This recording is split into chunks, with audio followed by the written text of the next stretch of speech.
যে অতি দ্রুত ওসমান হাদির খুনের সাথে যারা জড়িত তাদেরকে দ্রুত গ্রেফতার করেন। আপনারা যদি সুস্পষ্টভাবে আমাদেরকে বলেন যে খুনি ভারতে পলায়ে গেছে, তাইলে কি করতে হবে? তাইলে যেইটা করতে হবে সেটা হচ্ছে বাংলাদেশ এটা বন্দি বিনিময় চুক্তি আছে, আপনারা জানেন না? এই যে উলফা নেতাদেরকে যে বন্দি বিনিময় চুক্তির মাধ্যমে ভারতে পাঠানো হয়েছে, আপনারা দেখেন নাই? উলফা নেতারা খালি বাংলাদেশ থেকে ভারতে পাঠানো যায়, ভারত থেকে দিল্লি ওই কুত্তা শেখ হাসিনারে বাংলাদেশে আনা যায় না। মানে হইলো যাইয়া বাংলাদেশ থেকে খালি আমরা সবাই খালি সহযোগিতা করবো আর পাঠাবো, কিন্তু ওই দেশে খালি সন্ত্রাসীদের অপরায়ণ হবে, ওই দেশ থেকে কাউকে পাঠানো হবে। এই ধরনের ফাইসলামি মার্কা বন্দি বিনিময় চুক্তি আমাদের দরকার নাই। আপনারা অতি দ্রুত ওসমান হাদিকে যারা খুন করেছে তাদেরকে দেশে থাকলে গ্রেফতার করেন, আর দেশে যদি না থাকে তাহলে তাদেরকে বিদেশে যেখানেই থাকুক সেইখান থেকে আনবার ব্যবস্থা করেন। এর বাইরে আমরা আসলে আর কিছু জানি না। এখন হচ্ছে যেইটা সেটা হচ্ছে আপনাদেরকে অতি দ্রুত আপনারা যে কি করবেন সেটা আমাদের বোঝা হয়ে গেছে। আপনাদেরকে আমরা ইনকিলাব মঞ্চের পক্ষ থেকে জানাইতে চাই যে অতি দ্রুত একটা দ্রুত বিচারিক ট্রাইব্যুনাল আপনাদের গঠন করতে হবে, যেখানে এই ঘটনার সাথে যারা জড়িত তাদেরকে অতি দ্রুত বাংলাদেশের বিভিন্ন গোয়েন্দা সংস্থান যে সর্বোচ্চ যারা ইন্টেলিজেন্স আছে তাদেরকে প্রয়োজনে আপনারা এর সাথে যুক্ত করে একটা দ্রুত বিচারিক ট্রাইব্যুনাল গঠন করেন।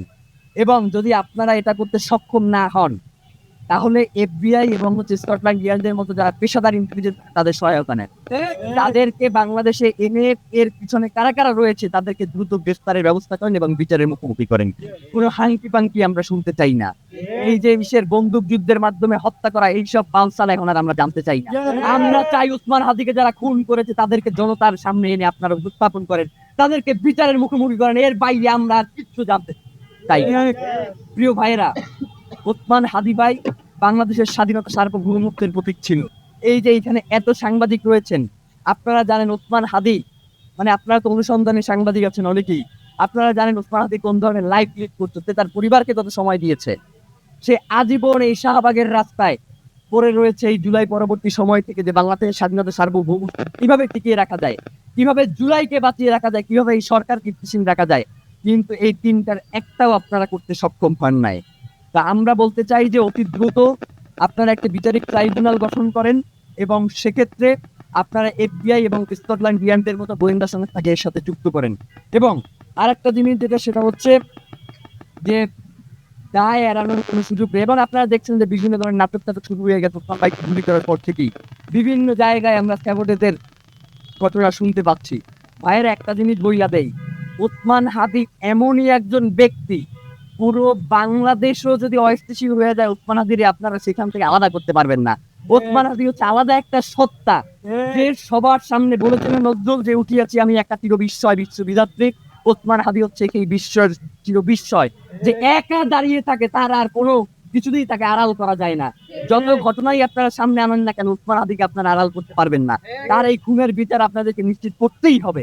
এবং সর্বশেষ যেই কথাটা বলে আজকের এই সংবাদ সম্মেলন শেষ করতে চাই সেটা হচ্ছে যে ওসমান, আমরা 24 ঘন্টা আলটিমেটাম দিয়েছিলাম না আপনাদেরকে, যে এর মধ্যে জনসম্মুখে এসে তাদের জবাবদিহি করতে হবে, তারা তো এই জবাবদিহি করে নাই, করছে?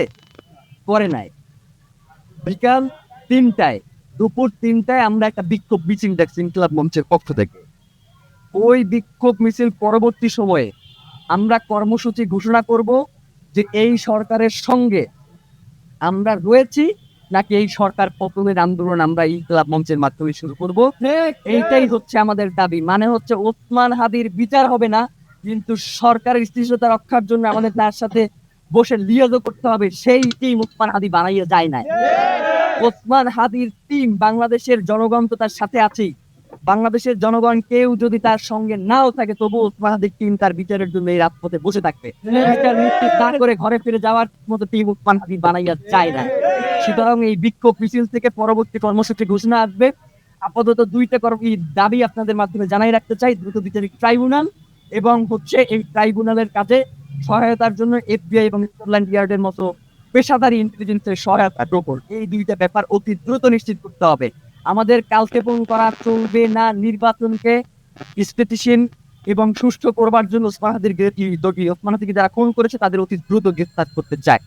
এইটাই হচ্ছে আমাদের দাবি, এর বাইরে আর কোনো দাবি নেই। আর আপনারা বিভিন্ন সময় আমাদেরকে যে প্রশ্ন করেন যে ভাই ওসমান হাদির ব্যাপারে আপনারা কি করলেন, ওসমান হাদির ব্যাপারে আপনাদের অবস্থান কি, ভাইরা, ওসমান হাদির ব্যাপারে শুধু আমাদের অবস্থান নাই। ওসমান হাদি কোনোদিন ইনকিলাব মঞ্চের টিমের মেম্বারদের দায়িত্ব গ্রহণ করে শুধু বলে নাই যে এই টিমটার যারা আছে এরাই আমার ব্যাপারে কথা বলছে। ওসমান হাদি কোনোদিন এই টিমের ব্যাপারে কথা বলছে যে এই টিমরে আপনারা পুরো বাংলাদেশ করে দেন, তাদেরকে স্টাবলিশ করে দেন, অমুক তমুক, এই ধরনের কোনো আলাপ করছে? শুধু বাংলাদেশ স্বাধীনতা সার্বভৌমত্বের কথা বলছে। সুতরাং বাংলাদেশের জনগণের দায়িত্বই হচ্ছে ওসমান হাদির খুনিদেরকে গ্রেফতার করা। এর বাইরেও বাংলাদেশের জনগণের আর কোনো দায়িত্ব থাকতে পারে না।